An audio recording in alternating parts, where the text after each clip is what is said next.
Hello everyone, this is Megha. Welcome back to my channel. So आज की video में हम क्लास 9th के लिए चैप्टर 6 लाइंस एंड एंगल्स को कंटिन्यू करेंगे और इसकी एक्सरसाइज 6.2 का लास्ट क्वेश्चन करेंगे, मतलब question number 6। So let's start. देखिए क्वेश्चन नंबर 6 में फिगर गिवन है हमें और इससे रिलेटेड इन्फॉर्मेशन यहाँ पे रिटन फॉर्म में भी हमें गिवन है। सो इसको रीड कर लेते हैं। देखिए PQ and RS are two mirrors place parallel to each other.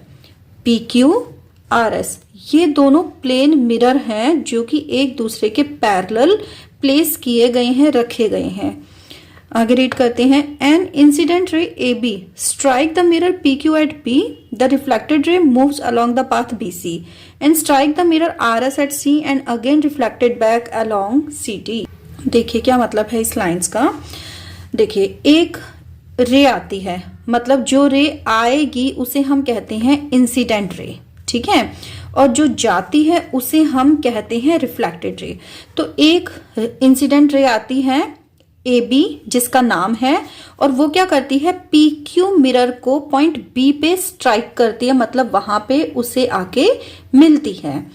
Again ये जो रे AB आई है ये BC की फॉर्म में यहां से चली जाएगी रिफ्लेक्टेड रे बनके, और जो दूसरा मिरर है RS उसे कहां पे मीट करती है, कहां पे कट करती है, पॉइंट C पे।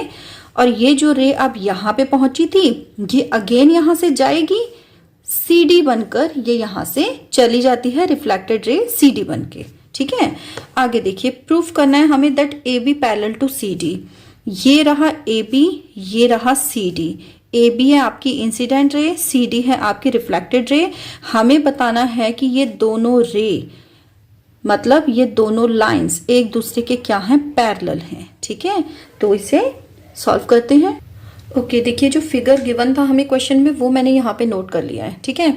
अब इसमें देखिए क्या है, कुछ हमें इसमें कंस्ट्रक्शन भी करनी पड़ेगी, ठीक है। बट उससे पहले जो हमें गिवन है और जो हमें प्रूफ करना है वो हम यहाँ पे नोट कर लेते हैं। So first of all given क्या है, देखिए हमें that PQ is parallel to RS, ठीक है। और हमें प्रूफ क्या करना है, to prove that AB is parallel to CD, ठीक है। गिवन और टू प्रूव हमने लिख लिया है। अब आगे का क्वेश्चन मैंने आपसे कहा कि हमें कुछ इसमें कंस्ट्रक्शन करनेगी। सो यहां पे लिख लेते हैं कंस्ट्रक्शन। सो अब कंस्ट्रक्शन क्या है, देखिए कंस्ट्रक्शन के लिए मुझे यहां से दो परपेंडिकुलर ड्रॉ करने पड़ेंगे। एक तो इस लाइन PQ के ऊपर इस पॉइंट B से मैंने परपेंडिकुलर ड्रॉ किया, और एक दूसरी लाइन जो RS है हमारी, इसके पॉइंट C से हमने एक परपेंडिकुलर ड्रॉ कर लिया, ठीक है। अब इन परपेंडिकुलर्स के हमें नाम भी लिखने पड़ेंगे। सो लेट सपोज ये आपका देखिए ABCD तक आ चुका था, यहाँ पे E और यहाँ पे लिख लेते हैं हम F। ओके सो कंस्ट्रक्शन क्या की है हमने यहाँ पे लिख देते हैं।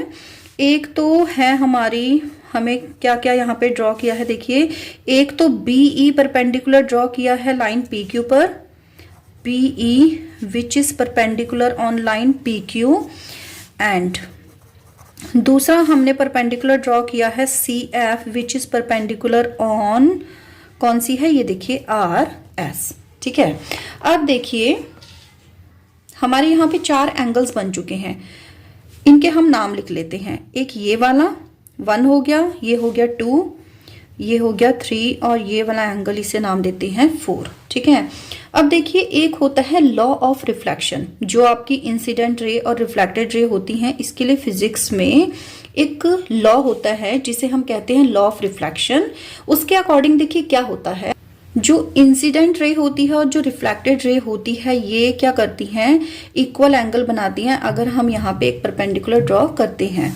इट मीन्स अब हम यहाँ लिखेंगे bye law of reflection, bye law of reflection angle 1 angle 2 के इक्वल होगा और एंगल 3 एंगल 4 के इक्वल होगा, क्योंकि यहाँ AB इंसिडेंट रे है और BC यहाँ पे रिफ्लेक्टेड रे है, तो 1 और 2 इक्वल हो जाएंगे। यहाँ पे BC आ जाएगी इंसिडेंट रे, मतलब इस RS मिरर के लिए, और CD होगी इसकी reflected ray. So by law of reflection angle 1 equals to angle 2 and angle 3 equals to आ गया एंगल 4। इसे हम ले लेते हैं equation number 1 and this is equation number 2। अब देखिए एक चीज और है यहां पे, देखिए अगर BE और CF ये दोनों परपेंडिकुलर हैं, दो पैरेलल लाइंस के जो हमने परपेंडिकुलर ड्रॉ किए हैं, ये दोनों परपेंडिकुलर भी एक दूसरे के पैरेलल होंगे। मैं अगेन रिपीट कर रही हूं, अगर दो पैरेलल लाइंस के लिए आपने दो परपेंडिकुलर अलग अलग, दोनों लाइंस के लिए अलग अलग परपेंडिकुलर ड्रॉ किए हैं, तो ये परपेंडिकुलर भी एक दूसरे के पैरेलल होंगे।